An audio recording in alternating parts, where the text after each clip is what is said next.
جناب خارجہ بن سلس تمیمی اپنے چچا سے روایت کرتے ہیں کہ ہم لوگ رسول اللہ صلی اللہ علیہ وسلم کے پاس سے روانہ ہوئے اور ایک عرب قبیلے کے ہاں پڑاؤ کیا۔ انہوں نے کہا، تحقیق ہمیں خبر ملی ہے کہ تم اس آدمی کے پاس سے کوئی خیر لے کر آئے ہو، تو کیا تمہارے پاس کوئی دوا یا دم ہے کہ ہمارے ہاں ایک مجنون ہے جو زنجیروں میں جکڑا ہوا ہے؟ ہم نے کہا ہاں، چنانچہ وہ اس مجنون کو جو زنجیروں میں جکڑا ہوا تھا لے آئے۔ میں اس پر 3 روز تک صبح و شام سورہ فاتحہ پڑھتا رہا۔ جب میں سورت مکمل کرتا تو اپنا لعاب جمع کرتا اور اس پر پھونک دیتا تھا۔ اس نے کہا، پھر گویا کہ وہ اپنے بندن سے کھل گیا اور انہوں نے مجھے اس کا عوضہ نہ دیا۔ میں نے کہا نہیں، حتیٰ کہ رسول اللہ صلی اللہ علیہ وسلم سے دریافت کر لوں۔ رسول اللہ صلی اللہ علیہ وسلم نے فرمایا، کھا لو، میری عمر کی قسم، لوگ تو باطل دموں کا عوض کھاتے ہیں اور تم حق دم کا بدل کھا رہے ہو۔ سننے ابو داود حدیث نمبر 3901۔ ام المومنین سیدہ عائشہ رضی اللہ تعالیٰ عنہ بیان کرتی ہیں کہ رسول اللہ صلی اللہ علیہ وسلم جب بیمار ہو جاتے تو معوذات یعنی قل هو اللہ احد، قل اعوذ برب الفلق اور قل اعوذ برب الناس پڑھ کر اپنے اوپر پھونک لیتے تھے۔ پھر جب آپ کی تکلیف بڑھ گئی تو میں انہیں آپ پر پڑھتی اور آپ علیہ الصلوۃ والسلام کا ہاتھ پکڑ کر آپ کے جسم پر پھیرتی، اس امید سے کہ ان میں برکت ہے۔ سننے ابو داود حدیث نمبر 3902۔ ام المومنین سیدہ عائشہ رضی اللہ تعالیٰ عنہ بیان کرتی ہیں کہ میری والدہ نے چاہا کہ میں قدر موٹی ہو جاؤں تاکہ مجھے رسول اللہ صلی اللہ علیہ وسلم کے گھر بھیجا جا سکے، مگر مجھے ان کی حسب منشا کسی چیز سے فائدہ نہ ہوا، حتیٰ کہ انہوں نے مجھے ککڑی اور کھجور ملا کر کھلائی تو اس سے میں خوب موٹی تازی ہو گئی۔ سننے ابو داود حدیث نمبر 3903۔ حضرت ابو ہریرہ رضی اللہ تعالیٰ عنہ سے روایت ہے، رسول اللہ صلی اللہ علیہ وسلم نے فرمایا، جو شخص کسی کاہن کے پاس گیا جو غیب کی خبریں دیتا ہو اور پھر اس کی تصدیق کی، یا اپنی بیوی کے پاس اس کے ایام حیض میں گیا یا اس کے دبر میں مباشرت کی، تو وہ محمد صلی اللہ علیہ وسلم پر نازل کردہ دین سے بری ہوا۔ سننے ابو داود حدیث نمبر 3904۔ حضرت ابن عباس رضی اللہ عنہما سے مروی ہے، نبی صلی اللہ علیہ وسلم نے فرمایا، جس نے نجوم کا کوئی علم سیکھا اس نے جادو کا ایک حصہ سیکھا، چنانچہ جو اس میں اپنا حصہ بڑھانا چاہتا ہے بڑھا لے۔ سننے ابو داود حدیث نمبر 3905۔ حضرت زید بن خالد جوہنی رضی اللہ تعالیٰ عنہ نے بیان کیا کہ رسول اللہ صلی اللہ علیہ وسلم نے مقام حدیبیہ میں ہمیں فجر کی نماز پڑھائی جبکہ رات کو بارش ہو چکی تھی۔ نماز سے فارغ ہونے کے بعد آپ صلی اللہ علیہ وسلم لوگوں کی طرف متوجہ ہوئے اور فرمایا، کیا تمہیں معلوم ہے کہ تمہارے رب نے کیا کہا ہے؟ صحابہ نے کہا، اللہ اور اس کے رسول ہی خوب جانتے ہیں۔ آپ نے فرمایا، اللہ تعالیٰ نے فرمایا ہے، میرے بندوں میں سے کچھ مجھ پر ایمان لائے ہیں اور کچھ کافر ہو گئے ہیں۔ جنہوں نے یہ کہا کہ ہمیں اللہ کے فضل اور اس کی رحمت سے بارش ملی ہے تو وہ مجھ پر ایمان لائے اور ستارے کے کافر ہوئے ہیں، اور جنہوں نے کہا کہ ہمیں فلاں فلاں ستارے سے بارش ملی ہے تو وہ مجھ سے کافر ہوئے اور ستارے پر ایمان لائے۔ سننے ابو داود حدیث نمبر 3906۔ عوف بن ابی جبیلہ اعرابی کہتے ہیں کہ عیافہ سے مراد پرندے اڑانا اور ترک سے مراد زمین پر لکیریں کھینچنا ہے۔ سننے ابو داود حدیث نمبر 3908۔ حضرت معاویہ بن حکم سلمی رضی اللہ تعالیٰ عنہ بیان کرتے ہیں کہ میں نے کہا، اے اللہ کے رسول، ہم میں سے کچھ لوگ ہیں جو لکیریں کھینچتے ہیں، یعنی ان سے کچھ نتائج نکالتے ہیں۔ تو آپ نے فرمایا، اللہ کے انبیاء میں سے ایک نبی لکیریں کھینچا کرتے تھے، چنانچہ جس کی لکیریں ان کے موافق ہوں وہ درست ہے۔ سننے ابو داود حدیث نمبر 3909۔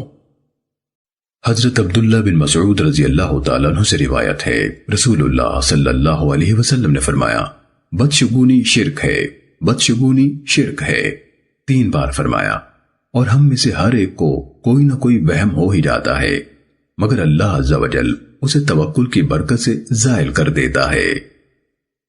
سننے ابو داود حدیث نمبر 3910۔ حضرت ابو ہریرہ رضی اللہ تعالیٰ عنہ سے روایت ہے کہ رسول اللہ صلی اللہ علیہ وسلم نے فرمایا، کوئی مرض متعدی نہیں، نہ بدشگونی ہے، نہ سفر کا مہینہ نحس ہے، اور نہ مردے میں سے کوئی الو وغیرہ نکلتا ہے۔ ایک بدوی نے کہا، اے اللہ کے رسول، آپ ان اونٹوں کے متعلق کیا کہیں گے جو ریگستان میں ہرنیوں کی مانند ہوتے ہیں، مگر ان میں کوئی خارج زدہ اونٹ آ ملتا ہے تو سب کو خارج والا کر دیتا ہے؟ آپ نے فرمایا، بھلا پہلے کو کس نے بیماری لگائی تھی؟ معمر نے کہا کہ زہری نے ایک آدمی کے واسطے سے حضرت ابو ہریرہ رضی اللہ عنہ سے روایت کیا کہ انہوں نے نبی صلی اللہ علیہ وسلم سے سنا، آپ فرماتے تھے، کسی بیمار کو صحت مند کے ساتھ ہرگز نہ ملاؤ۔ تو اس آدمی نے حضرت ابو ہریرہ رضی اللہ عنہ سے کہا، کیا آپ نے ہمیں یہ حدیث بیان نہیں کی ہے کہ نبی صلی اللہ علیہ وسلم نے فرمایا، کوئی بیماری متعدی نہیں ہوتی، نہ کوئی سفر کا مہینہ منحوس ہے، اور نہ کسی مردے سے الو نکلتا ہے؟ تو حضرت ابو ہریرہ رضی اللہ تعالیٰ عنہ نے جواب دیا، میں نے تمہیں ایسی کوئی حدیث بیان نہیں کی۔ زہری نے کہا کہ ابو سلمہ نے کہا، حدیث تو انہوں نے بیان کی تھی اور میں نے نہیں سنا کہ حضرت ابو ہریرہ رضی اللہ عنہ کو اس حدیث کے سوا کبھی کوئی حدیث بھولی ہو۔ سننے ابو داود حدیث نمبر 3911۔ حضرت ابو ہریرہ رضی اللہ عنہ بیان کرتے ہیں کہ رسول اللہ صلی اللہ علیہ وسلم نے فرمایا، کوئی بیماری متعدی نہیں ہوتی، نہ کسی مردے سے کوئی الو نکلتا ہے، نہ کسی ستارے کی کوئی تاثیر ہے، اور نہ سفر کا مہینہ منحوس ہے۔ سننے ابو داود حدیث نمبر 3912۔ حضرت ابو ہریرہ رضی اللہ تعالیٰ عنہ نے بیان کیا کہ رسول اللہ صلی اللہ علیہ وسلم نے فرمایا، کوئی جن بھوت نہیں کہ جنگلوں میں مختلف شکلوں سے لوگوں کو راہ سے بھٹکائے۔ سننے ابو داود حدیث نمبر 3913۔ امام مالک رحمہ اللہ سے لا سفرہ کا مفہوم پوچھا گیا تو انہوں نے کہا، دور جاہلیت میں لوگ ماہ سفر کو 1 سال حلال قرار دے لیتے تھے اور 1 سال حرام، تو نبی صلی اللہ علیہ وسلم نے فرمایا، سفر میں یہ تبدیلی صحیح نہیں۔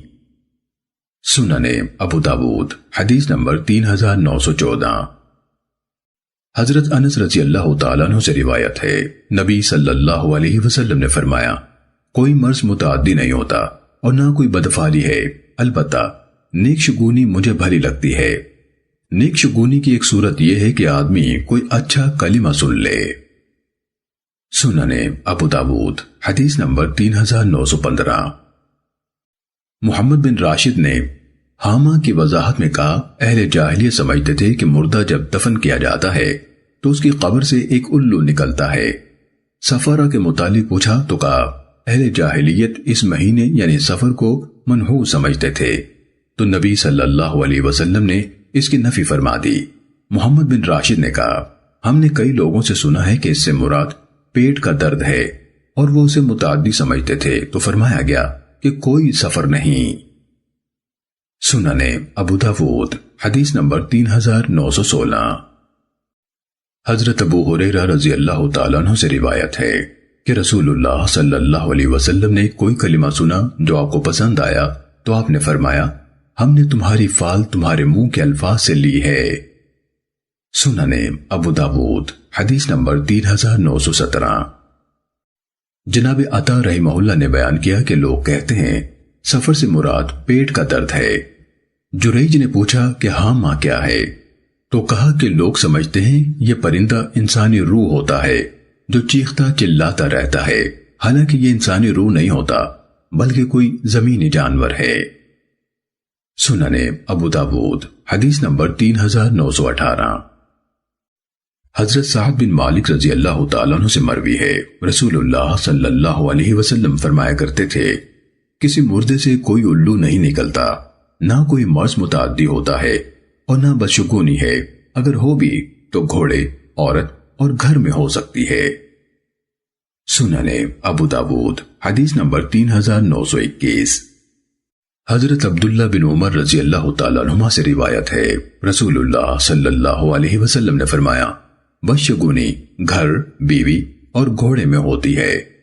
امام ابو داود رحمہ اللہ کہتے ہیں کہ جناب حارث بن مسکین کے سامنے حدیث پڑھی گئی جبکہ میں حاضر تھا۔ انہیں کہا گیا کہ آپ کو ابن قاسم نے خبر دی، جبکہ امام مالک رحمہ اللہ سے گھوڑے اور گھر کی بدشگونی کے بارے میں پوچھا گیا تو انہوں نے فرمایا کتنے ہی گھروں میں لوگوں نے رہائش اختیار کی تو وہ ہلاک ہو گئے، پھر دوسرے قیام پذیر ہوئے تو وہ بھی ہلاک ہو گئے۔ یہی اس کی توضیح ہے جیسے کہ ہم سمجھتے ہیں، اور اللہ خوب جانتا ہے۔ امام ابو داود رحمہ اللہ نے روایت کیا کہ حضرت عمر رضی اللہ تعالیٰ عنہ نے فرمایا گھر کی چٹائی اس عورت سے کہیں بہتر ہے جو بانجھ ہو۔ سنن ابو داود حدیث نمبر 3922۔ جناب عامر بن شعیب اپنے والد سے، وہ اپنے دادا سے روایت کرتے ہیں کہ نبی صلی اللہ علیہ وسلم نے فرمایا مکاتب پر جب تک اس کی کتابت یعنی طے شدہ رقم کا 1 درہم بھی باقی ہو وہ غلام ہے۔ سنن ابو داود حدیث نمبر 3926۔ جناب عمر بن شعیب اپنے والد سے، وہ اپنے دادا سے روایت کرتے ہیں کہ نبی صلی اللہ علیہ وسلم نے فرمایا جس غلام نے 100 اوقیہ پر کتابت کا عہد کیا ہو اور سب ادا کر دیا ہو، صرف 10 اوقیہ باقی رہ گئے ہوں تو وہ غلام ہے، اور جس غلام نے 100 دینار پر کتابت کی ہو اور سب ادا کر چکا ہو، صرف 10 دینار باقی ہوں تو وہ غلام ہے۔ امام ابو داود رحمہ اللہ فرماتے ہیں کہ عمر بن شعیب کا شاگرد عباس الجریری، یہ وہم ہے بلکہ یہ کوئی اور شیخ ہے۔ سنن ابو داود حدیث نمبر 3927۔ ام المومنین سیدہ ام سلمہ رضی اللہ تعالیٰ عنہ فرماتی ہیں رسول اللہ صلی اللہ علیہ وسلم نے ہم سے فرمایا تم میں جب کسی کا غلام مکاتب ہو جائے اور اس کے پاس اس قدر مال ہو جو وہ ادا کر سکتا ہو تو تمہیں چاہیے کہ اس سے پردہ کرو۔ سنن ابو داود حدیث نمبر 3928۔ ام المومنین سیدہ عائشہ رضی اللہ تعالیٰ عنہ بیان کرتی ہیں کہ حضرت بریرہ رضی اللہ تعالیٰ عنہ ان کے پاس آئیں، وہ ان سے اپنے معاہدہ کتابت کے سلسلے میں مدد چاہتی تھیں اور اپنی کتابت میں سے کچھ بھی ادا نہیں کر پائی تھیں، تو سیدہ عائشہ رضی اللہ تعالیٰ عنہ نے ان سے کہا اپنے گھر والوں کے پاس جاؤ، اگر وہ پسند کرے کہ تیری کتابت میں ادا کر دوں اور تیرا ولا مجھے حاصل ہو تو میں یہ کرنے کو تیار ہوں۔ اس نے جا کر اپنے گھر والوں یعنی مالکوں سے بات کی تو انہوں نے انکار کر دیا اور کہا اگر وہ یعنی عائشہ تجھ پر خرچ کر کے ثواب لینا چاہیں تو لے لیں، مگر ولا ہمارے ہی لیے رہے گا۔ سیدہ عائشہ رضی اللہ تعالیٰ عنہ نے یہ بات رسول اللہ صلی اللہ علیہ وسلم سے ذکر کی تو آپ نے ان سے فرمایا اسے خرید لو اور پھر آزاد کر دو، ولا اسی کا ہوتا ہے جو آزاد کرے۔ پھر رسول اللہ صلی اللہ علیہ وسلم خطبہ دینے کے لیے کھڑے ہوئے اور فرمایا لوگوں کو کیا ہوا ہے کہ ایسی ایسی شرطیں کرتے ہیں جو اللہ کی کتاب میں نہیں ہیں، جو کوئی ایسی شرط کرے جو اللہ کی کتاب میں نہ ہو تو اس کا کوئی اعتبار نہیں، اگرچہ 100 شرطیں ہی کیوں نہ ہو، اللہ کی شرط برحق اور مضبوط ہے، یعنی اس کے ماں سوا باطل ہیں۔ سنن ابو داود حدیث نمبر 3929۔ ام المومنین سیدہ عائشہ رضی اللہ تعالیٰ عنہ سے روایت ہے کہ بریرہ رضی اللہ تعالیٰ عنہ اپنی کتابت کے سلسلے میں مدد لینے کے لیے آئی اور کہا تحقیق میں نے اپنے گھر والوں سے 9 اوقیہ پر مکاتبت کر لی ہے، ہر سال 1 اوقیہ ادا کیا کروں گی، چنانچہ آپ میری کچھ مدد کریں۔ سیدہ عائشہ رضی اللہ تعالیٰ عنہ نے کہا اگر تیرے گھر والے یعنی مالک پسند کریں تو تیری یہ ساری رقم میں یکمشت انہیں دے دیتی ہوں اور تمہیں آزاد کر دیتی ہوں اور تیرا ولا میرے لیے ہوگا۔ تو وہ ان کے پاس گئی اور ہشام نے زہری کی روایت کے مانند بیان کیا۔ اس روایت میں نبی صلی اللہ علیہ وسلم کے فرمان کے آخر میں یہ اضافہ ہے لوگوں کو کیا ہوا ہے، ایک کہتا ہے کہ اے فلاں تم آزاد کر دو اور ولا میرا رہا، حالانکہ ولا اسی کا ہوتا ہے جو آزاد کرے۔ سنن ابو داود حدیث نمبر 3930۔ ام المومنین سیدہ عائشہ رضی اللہ تعالیٰ عنہ کا بیان ہے کہ جویریہ بنت حارث بن مستلق حضرت ثابت بن قیس بن شماس رضی اللہ تعالیٰ عنہ یا ان کے چچا زاد کے حصے میں آئی، چنانچہ جویریہ نے اپنے بارے میں مکاتبت کر لی۔ یہ بہت خوبصورت خاتون تھیں اور ہر آنکھ کو بھلی لگتی تھی۔ سیدہ عائشہ رضی اللہ تعالیٰ عنہ کہتی ہیں کہ یہ رسول اللہ صلی اللہ علیہ وسلم کے پاس آئیں کہ اپنی مکاتبت کے سلسلے میں آپ صلی اللہ علیہ وسلم سے کچھ مدد لیں۔ جب یہ دروازے پر کھڑی ہوئی اور میں نے ان کو دیکھا تو مجھے ان کا کھڑا ہونا پسند نہ آیا۔ میں جان گئی کہ رسول اللہ صلی اللہ علیہ وسلم بھی اسی طرح دیکھیں گے جیسے کہ میں نے دیکھا ہے، یعنی وہ بہت خوبصورت ہیں۔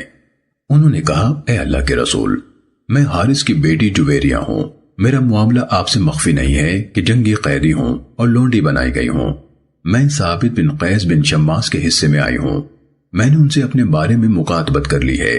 میں آپ کی خدمت میں حاضر ہوئی ہوں اور میری درخواست ہے کہ مکاتبت کے سلسلے میں میری مدد فرمائیں۔ تو رسول اللہ صلی اللہ علیہ وسلم نے فرمایا، کیا تم اس سے بہتر معاملہ پسند نہیں کرتی ہو؟ انہوں نے کہا، اے اللہ کے رسول، وہ کیا ہے؟ آپ نے فرمایا، میں تمہاری طرف سے تمہاری کتابت ادا کر دیتا ہوں اور تم سے شادی کر لیتا ہوں۔ انہوں نے کہا، میں رضامند ہوں۔ سیدہ عائشہ رضی اللہ تعالیٰ عنہ بیان کرتی ہیں، پھر لوگوں نے یہ خبر سنی کہ رسول اللہ صلی اللہ علیہ وسلم نے حضرت جویریہ رضی اللہ تعالیٰ عنہ سے شادی کر لی ہے۔ چنانچہ ان سب نے جو قیدی ان کے قبضے میں تھے سب چھوڑ دیے اور ان کو آزاد کر دیا۔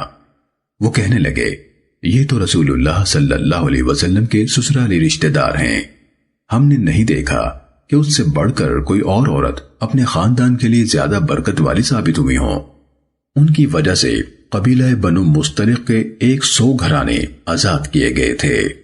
امام ابو داود رحمہ اللہ فرماتے ہیں، یہ حدیث دلیل ہے کہ ولی اپنا نکاح خود کر سکتا ہے۔ سنن ابو داود حدیث نمبر 3931۔ حضرت سفینہ رضی اللہ تعالیٰ عنہ بیان کرتے ہیں کہ میں سیدہ ام سلمہ رضی اللہ تعالیٰ عنہ کا غلام تھا۔ چنانچہ انہوں نے کہا، میں تمہیں اس شرط پر آزاد کرتی ہوں کہ تم زندگی بھر رسول اللہ صلی اللہ علیہ وسلم کی خدمت کرتے رہو گے۔ میں نے کہا، آپ اگر مجھ سے یہ شرط نہ بھی کریں تو میں جیتے جی رسول اللہ صلی اللہ علیہ وسلم سے جدا نہ ہوں گا۔ چنانچہ انہوں نے مجھے آزاد کر دیا اور مجھ سے یہ شرط کر لی۔ سنن ابو داود حدیث نمبر 3932۔ جناب ابو ملیح یعنی عامر اپنے والد اسامہ بن عمیر سے روایت کرتے ہیں کہ ایک شخص نے ایک غلام کا اپنا حصہ آزاد کر دیا۔ پھر یہ بات نبی صلی اللہ علیہ وسلم کو بتائی تو آپ نے فرمایا، اللہ کا کوئی شریک نہیں۔ ابن کثیر نے اپنی روایت میں مزید کہا، پھر نبی صلی اللہ علیہ وسلم نے اس کی آزادی کو درست قرار دیا۔ سنن ابو داود حدیث نمبر 3933۔ حضرت ابو ہریرہ رضی اللہ تعالیٰ عنہ سے روایت ہے کہ ایک شخص نے ایک غلام کا اپنا حصہ آزاد کر دیا، جبکہ غلام 2 افراد میں مشترک تھا۔ تو نبی صلی اللہ علیہ وسلم نے اس کی آزادی کو درست قرار دیتے ہوئے اس آزاد کرنے والے پر بقیہ کی قیمت کا تاوان بھی ڈال دیا تاکہ وہ کامل طور پر آزاد ہو جائے۔ سنن ابو داود حدیث نمبر 3934۔ جناب قتادہ اپنی سند سے نبی صلی اللہ علیہ وسلم سے روایت کرتے ہیں کہ آپ نے فرمایا، جس نے ایسے غلام کو آزاد کر دیا ہو جو کہ اس کے اور دوسرے کے مابین مشترک ہو تو اس آزاد کرنے والے پر لازم ہے کہ اس کو خلاصی دلائے، اور یہ ابن سوید کے لفظ ہیں۔ سنن ابو داود حدیث نمبر 3935۔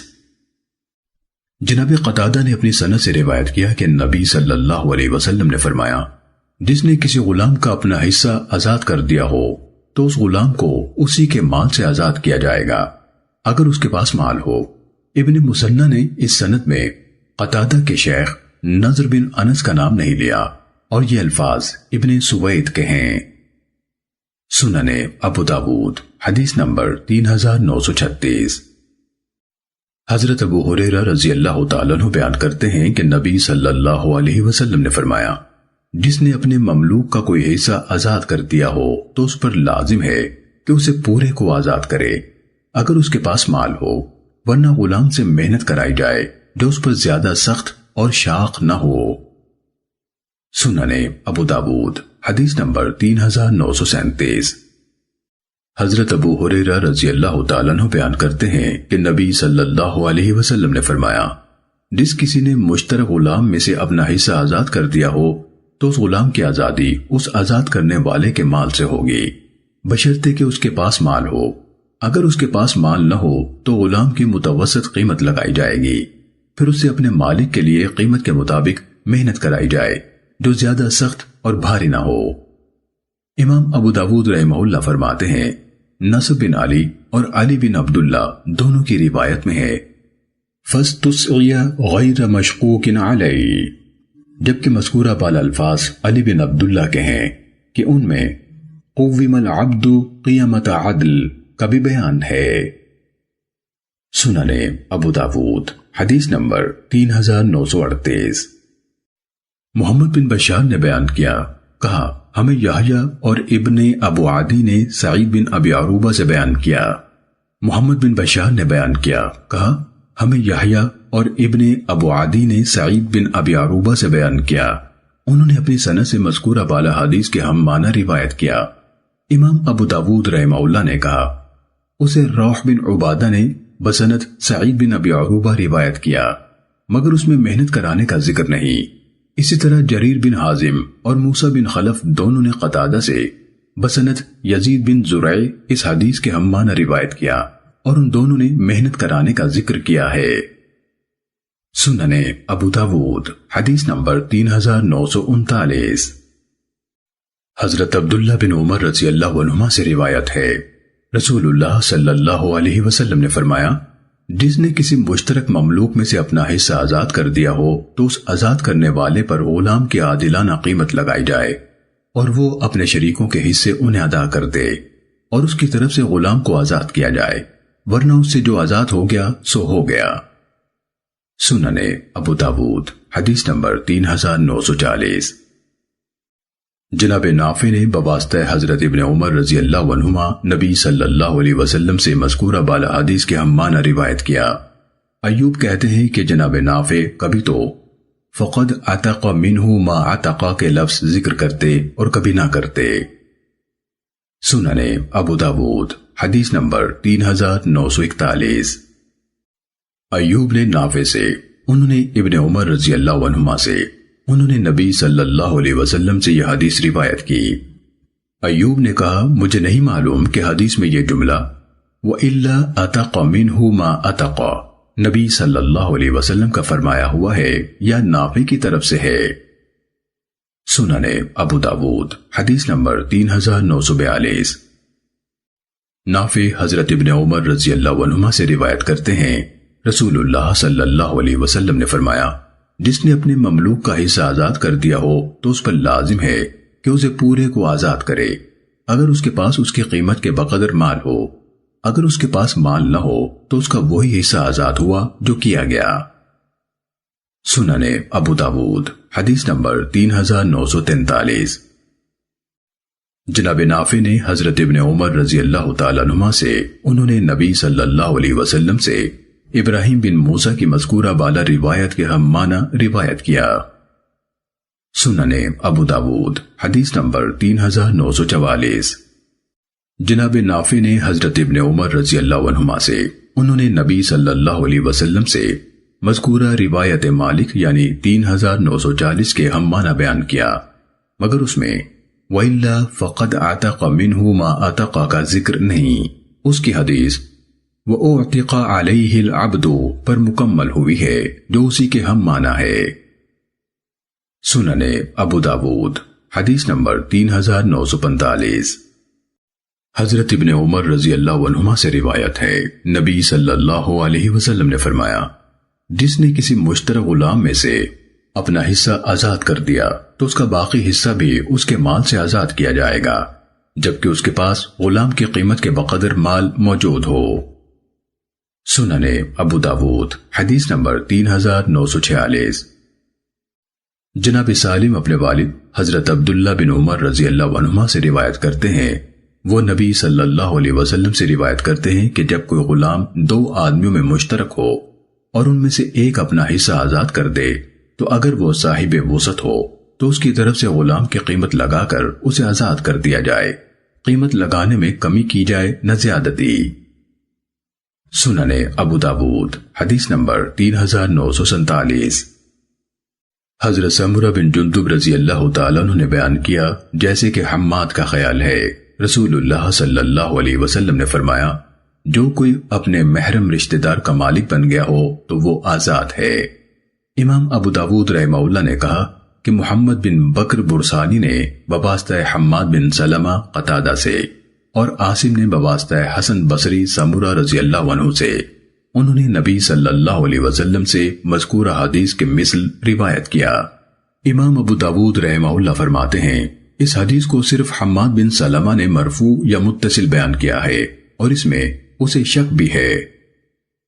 سنن ابو داود حدیث نمبر 3949۔ جناب حسن بصری رحمہ اللہ نے کہا جو کوئی اپنے کسی قریبی محرم رشتہ دار کا مالک بن جائے تو وہ آزاد ہے۔ سنن ابو داود حدیث نمبر 3951۔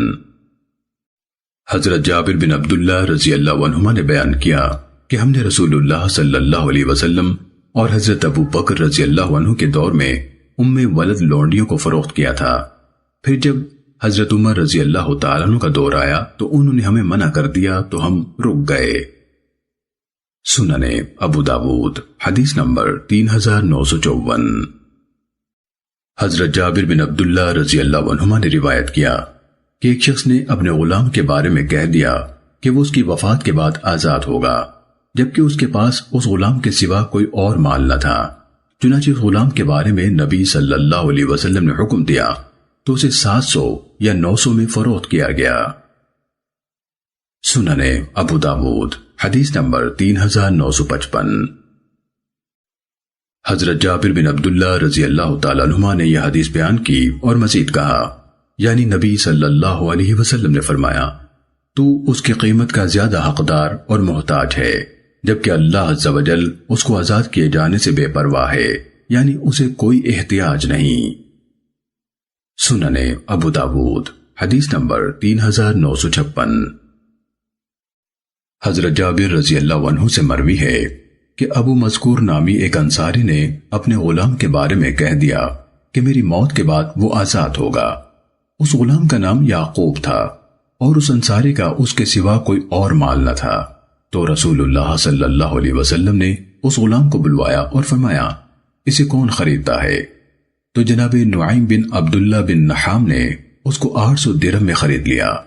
چنانچہ آپ صلی اللہ علیہ وسلم نے یہ رقم ابو مذکور کے حوالے کی اور فرمایا جب تم میں سے کوئی ضرورت مند ہو تو چاہیے کہ خرچ کرنے کی اپنے آپ سے ابتدا کرے، اگر کچھ بچ جائے تو اپنے عیال پر خرچ کرے، اگر ان سے بچ رہے تو اپنے قرابت داروں پر خرچ کرے۔ آپ صلی اللہ علیہ وسلم کے الفاظ علی ذی قرابتہ تھے یا علی ذی رحمہ، اور اگر بچ رہے تو ادھر ادھر خرچ کر دے۔ سنن ابو داود حدیث نمبر 3957۔ حضرت عمران بن حسین رضی اللہ عنہما سے روایت ہے کہ ایک شخص نے اپنی وفات کے وقت اپنے 6 غلام آزاد کر دیے۔ اس شخص کے پاس ان کے سوا کوئی اور مال نہ تھا، تو نبی صلی اللہ علیہ وسلم کو جب یہ خبر ملی تو آپ نے اسے بڑی سخت بات فرمائی، پھر ان غلاموں کو بلوایا اور انہیں 3 حصوں میں تقسیم کیا، پھر ان میں قرعہ اندازی کر کے 2 کو آزاد کر دیا اور 4 کو غلام ہی رہنے دیا۔ سنن ابو داود حدیث نمبر 3958۔ جناب ابو قلابہ نے اپنے سند سے مذکورہ بالا حدیث کے ہم معنی روایت کیا، مگر اس میں یہ جملہ نہیں ہے، آپ نے اسے بڑی سخت بات فرمائی۔ سنن ابو داود حدیث نمبر 3959۔ جناب ابو زید سے روایت ہے کہ ایک انصاری نے اپنی موت کے وقت اپنے غلام آزاد کر دیے۔ مذکورہ بالا حدیث کے ہم معنی روایت کیا اور کہا کہ نبی صلی اللہ علیہ وسلم نے فرمایا اگر میں اس کے دفن کیے جانے سے پہلے حاضر ہوتا تو وہ مسلمانوں کے قبرستان میں دفن نہ کیا جاتا۔ سنن ابو داود حدیث نمبر 3960۔ حضرت عمران بن حسین رضی اللہ عنہما سے مروی ہے کہ ایک شخص نے اپنی موت کے وقت 6 غلام آزاد کر دیے، جبکہ اس کا ان کے سوا کوئی اور مال نہ تھا، تو نبی صلی اللہ علیہ وسلم کو جب یہ خبر پہنچی تو آپ نے ان غلاموں میں قرعہ اندازی کر کے 2 کو آزاد کر دیا اور 4 کو غلام رکھا۔ سنن ابو داود حدیث نمبر 3961۔ حضرت عبداللہ بن عمر رضی اللہ تعالیٰ عنہ کا بیان ہے کہ رسول اللہ صلی اللہ علیہ وسلم نے فرمایا جس نے غلام آزاد کیا ہو اور اس کے پاس مال بھی ہو تو غلام کا مال غلام ہی کا رہے گا، الا یہ کہ مالک نے اس کی شرط کر لی ہو کہ مال اسے نہیں دیا جائے گا۔ سنن ابو داود حدیث نمبر 3962۔ حضرت ابو ہریرہ رضی اللہ تعالیٰ عنہ سے مروی ہے کہ رسول اللہ صلی اللہ علیہ وسلم نے فرمایا، زنا زادہ تینوں میں سب سے برا ہے۔ اور حضرت ابو ہریرہ رضی اللہ تعالیٰ عنہ نے کہا، میں ایک کوڑا اللہ کی راہ میں دے دوں، وہ اس سے بہتر ہے کہ کسی زنا زادے کو آزاد کروں۔ سننے ابو داود حدیث نمبر 3963۔ غریف بن دیلمی کہتے ہیں کہ ہم حضرت واصلہ بن اسقا رضی اللہ تعالیٰ عنہ کی خدمت میں حاضر ہوئے اور ان سے کہا، ہمیں حدیث بیان کیجئے جس میں کوئی کمی بیشی نہ ہو۔ تو وہ غصے ہو گئے اور کہنے لگے، بلا شبہ تم میں کئی ایسے ہیں جو قرآن کی قرات کرتے ہیں اور اس میں کمی بیشی کر جاتے ہیں، حالانکہ قرآن اس کے اپنے گھر میں لٹکا ہوا ہوتا ہے۔ ہم نے کہا، ہمارا مقصد ہے کہ ایسی حدیث بیان فرمائیں جو آپ نے رسول اللہ صلی اللہ علیہ وسلم سے سنی ہو۔ انہوں نے کہا، ہم اپنے ایک آدمی کے سلسلے میں نبی صلی اللہ علیہ وسلم کے پاس حاضر ہوئے جو قتل کی وجہ سے جہنم کا مستحق ہو چکا تھا۔ تو آپ صلی اللہ علیہ وسلم نے فرمایا، اس کی طرف سے غلام آزاد کر دو، اللہ عز و جل اس کے ہر عضو کے بدلے اس کا ایک ایک عضو آگ سے آزاد فرما دے گا۔ سننے ابو داود حدیث نمبر 3964۔ جناب ابو نجیح سلمی یعنی عمرو بن عبسہ رضی اللہ عنہ بیان کرتے ہیں کہ ہم نے رسول اللہ صلی اللہ علیہ وسلم کی معیت میں طائف کے محل کا محاصرہ کیا۔ معاذ بن ہشام کہتے ہیں کہ میں نے اپنے والد سے سنا وہ کہتے تھے کہ ایک قلعے کا محاصرہ کیا اور مفہوم سب کا ایک ہے۔ ابو نجیح نے کہا کہ میں نے رسول اللہ صلی اللہ علیہ وسلم سے سنا، آپ فرماتے تھے، جس نے اللہ کی راہ میں تیر چلایا اس کے لیے ایک درجہ ہے، اور پوری حدیث بیان کی۔ اور میں نے رسول اللہ صلی اللہ علیہ وسلم سے سنا، آپ فرماتے تھے، جس مسلمان نے کسی مسلمان کو آزاد کیا تو اللہ تعالیٰ اس کی ایک ایک ہڈی کو اس آزاد کردہ کی ایک ایک ہڈی کے بدلے جہنم سے تحفظ اور بچاؤ کا ذریعہ بنا دے گا۔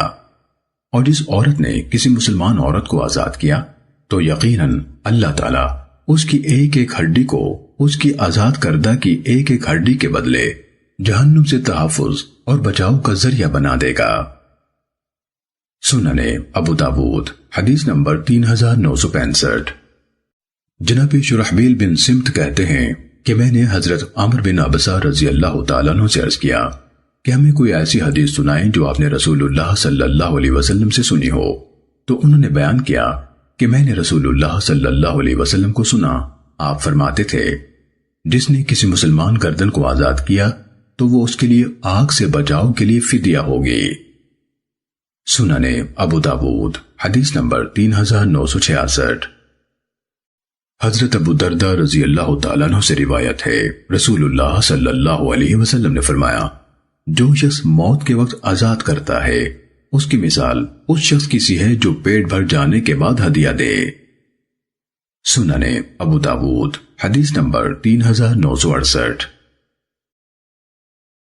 حضرت جابر رضی اللہ تعالیٰ عنہ سے روایت ہے کہ نبی صلی اللہ علیہ وسلم نے سورہ بقرہ کی آیت نمبر 125 یوں قرات فرمائی، وَاتَّخِذُوا مِن مَّقَامِ إِبْرَاهِيمَ مُصَلًّى، خاء کے نیچے زیر کے ساتھ بصیغہ امر پڑا، اور مقام ابراہیم کو جائے نماز بنا لو۔ سننے ابو داود حدیث نمبر 3969۔ ام المومنین سیدہ عائشہ صدیقہ رضی اللہ تعالیٰ عنہ کا بیان ہے کہ ایک شخص نے رات کو قیام کیا اور قرات قرآن میں اپنی آواز بلند کی۔ صبح ہوئی تو رسول اللہ صلی اللہ علیہ وسلم نے فرمایا، اللہ فلاں پر رحم فرمائے، اس نے آج رات مجھے کتنی ہی آیات یاد دلا دی جن سے مجھے ذہول ہو رہا تھا۔ سننے ابو داود حدیث نمبر 3970۔ حضرت انس بن مالک رضی اللہ عنہ بیان کرتے ہیں کہ نبی صلی اللہ علیہ وسلم نے ایک دعا میں یوں فرمایا، اللہم انی اعوذ بک من البخل والحرم، اے اللہ میں بخیلی اور عاجز کر دینے والے بڑھاپے سے تیری پناہ چاہتا ہوں۔ سننے ابو داود حدیث نمبر 3972۔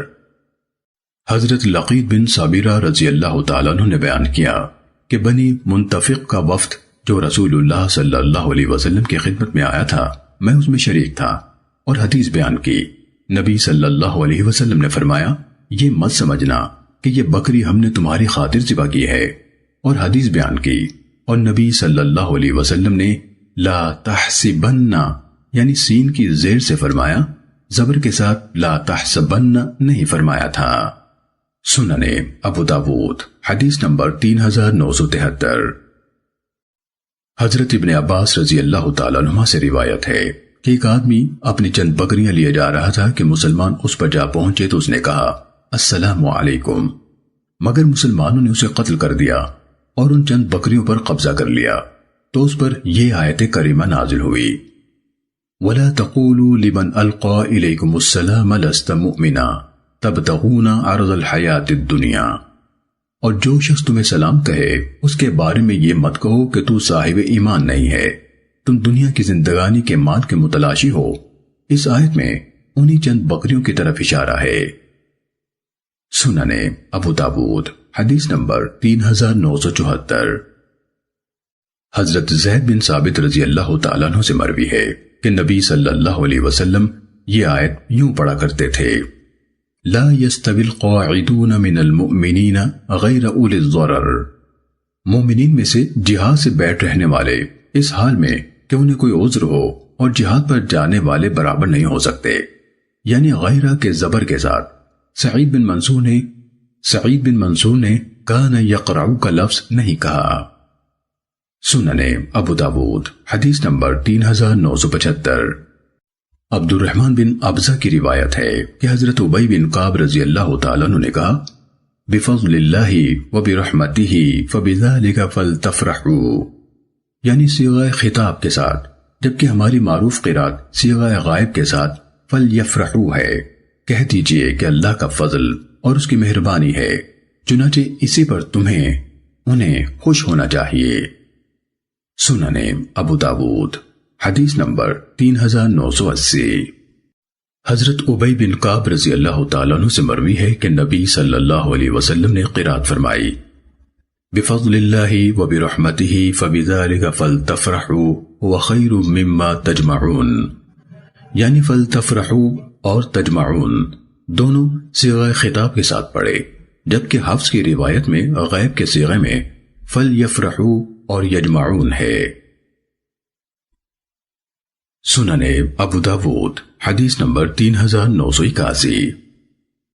حضرت اسماء بنت یزید رضی اللہ تعالیٰ عنہ بیان کرتی ہیں کہ انہوں نے نبی صلی اللہ علیہ وسلم کو قرات کرتے ہوئے سنا انہو عمل غیر صالح، یعنی عمل فعل ماضی اور غیر مفعول بھی یعنی منصوب۔ سنن ابو داود حدیث نمبر 3982۔ جناب شہر بن حوشب کہتے ہیں کہ میں نے ام سلمہ رضی اللہ تعالیٰ عنہ سے پوچھا کہ رسول اللہ صلی اللہ علیہ وسلم یہ آیت کس طرح پڑھا کرتے تھے، انہو عمل غیر صالح، تو انہوں نے فرمایا آپ نے اس کو انہو عمل غیر صالح پڑھا تھا، یعنی صیغہ ماضی کے ساتھ۔ امام ابو داود رحمہ اللہ کہتے ہیں اس روایت کو ہارون نحوی اور موسیٰ بن خلف نے ثابت بنانی سے اسی طرح روایت کیا ہے جیسے کہ عبدالعزیز نے کہا ہے۔ سنن ابو داود حدیث نمبر 3983۔ حضرت ابن عباس رضی اللہ عنہما نے حضرت ابی بن کعب رضی اللہ تعالیٰ عنہ سے نقل کیا کہ رسول اللہ صلی اللہ علیہ وسلم جب دعا فرماتے تو پہلے اپنے آپ سے ابتدا فرماتے اور کہتے رحمت اللہ علینا وعلی موسیٰ، اللہ کی رحمت ہو ہم پر اور موسیٰ پر۔ اگر وہ صبر کر لیتے تو وہ اپنے صاحب یعنی خضر علیہ السلام سے بہت عجائب دیکھتے، لیکن انہوں نے خود ہی کہہ دیا اگر اس کے بعد میں آپ سے کوئی سوال کروں تو آپ مجھے اپنے ساتھ مت رکھیں، آپ میری طرف سے معذرت کو پہنچ چکے۔ حمزہ الزیات نے لفظ لدنی کو طول دے کر یعنی دال کے ضمہ اور نون کے شد کے ساتھ ثقیل کر کے پڑھا۔ یہ مضمون سورہ کہف آیت نمبر 76 کا ہے۔ سنن ابو داود حدیث نمبر 3984۔ حضرت فروہ بن موسیق غطیفی رضی اللہ تعالیٰ عنہ کہتے ہیں کہ میں نبی صلی اللہ علیہ وسلم کی خدمت میں حاضر ہوا اور حدیث بیان کی۔ قوم میں سے ایک شخص نے کہا اے اللہ کے رسول، آپ ہمیں بتائیں کہ سبا علاقے کا نام ہے یا عورت کا؟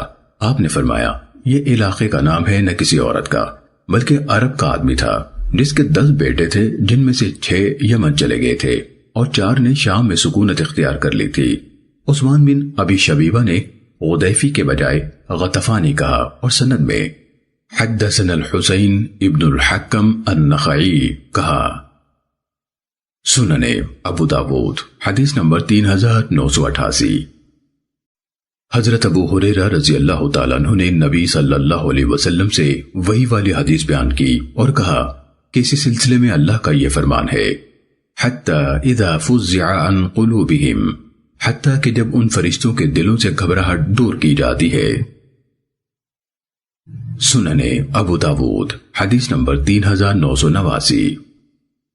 ام المومنین سیدہ عائشہ رضی اللہ تعالیٰ عنہ نے بیان کیا کہ میں نے رسول اللہ صلی اللہ علیہ وسلم کو پڑھتے ہوئے سنا، فروح و ریحان، یعنی لفظ روح میں را کے ضمہ کے ساتھ۔ سنن ابو داود حدیث نمبر 3991۔ جناب صفوان بن یعلا اپنے والد یعلا بن امیہ رضی اللہ تعالیٰ عنہ سے روایت کرتے ہیں کہ میں نے نبی صلی اللہ علیہ وسلم سے سنا، آپ ممبر پر کھڑے پڑ رہے تھے، وَنَادَوْا يَا مَالِكُ، جہنمی پکاریں گے اے مالک، یعنی داروغہ جہنم۔ امام ابو داود رحمہ اللہ نے کہا مقصد ہے کہ ترخیم کے بغیر پڑھا، یعنی اسے مختصر کر کے یا مالی نہیں پڑھا۔ سنن ابو داود حدیث نمبر 3992۔ حضرت عبداللہ بن مسعود رضی اللہ تعالیٰ عنہ بیان کرتے ہیں کہ رسول اللہ صلی اللہ علیہ وسلم نے مجھے پڑھایا ہے، انی انا الرزاق ذو القوۃ المتین، بلا شبہ میں ہی رزق دینے والا، قوت والا اور زور آور ہوں۔ سنن ابو داود حدیث نمبر 3993۔ حضرت عبداللہ بن مسعود رضی اللہ تعالیٰ عنہ سے مروی ہے کہ نبی صلی اللہ علیہ وسلم پڑھا کرتے تھے، فَهَلْ مِن مُدَّكِرْ، یعنی شد کے ساتھ، بھلا کوئی ہے جو نصیحت پکڑے۔ امام ابو داود رحمہ اللہ فرماتے ہیں یہ لفظ میم کے ضمہ، دال کے فتحہ اور کاف کے کسرہ کے ساتھ ہے۔ سنن ابو داود حدیث نمبر 3994۔ حضرت جابر رضی اللہ تعالیٰ عنہ کہتے ہیں کہ میں نے نبی صلی اللہ علیہ وسلم کو دیکھا، آپ پڑھ رہے تھے، اَيَحْسَبُ أَنَّ مَا لَهُ أَخْلَدَ، یعنی شروع میں حمزہ استفہام کے ساتھ۔ سنن ابو داود حدیث نمبر 3995۔ جناب ابو قلابہ اس شخص سے روایت کرتے ہیں جس کو رسول اللہ صلی اللہ علیہ وسلم نے پڑھایا تھا، فَيَوْمَئِذٍ لَا يُعَذَّبُ عَذَابَهُ أَحَدٌ وَلَا يُوثَقُ وَثَاقَهُ أَحَدٌ، یعنی يُعَذَّبُ اور يُوثَقُ مجہول صیغوں کے ساتھ۔ امام ابو داود رحمہ اللہ کہتے ہیں کہ بعض راویوں نے خالد اور ابو قلابہ کے درمیان ایک راوی کا اضافہ کیا ہے۔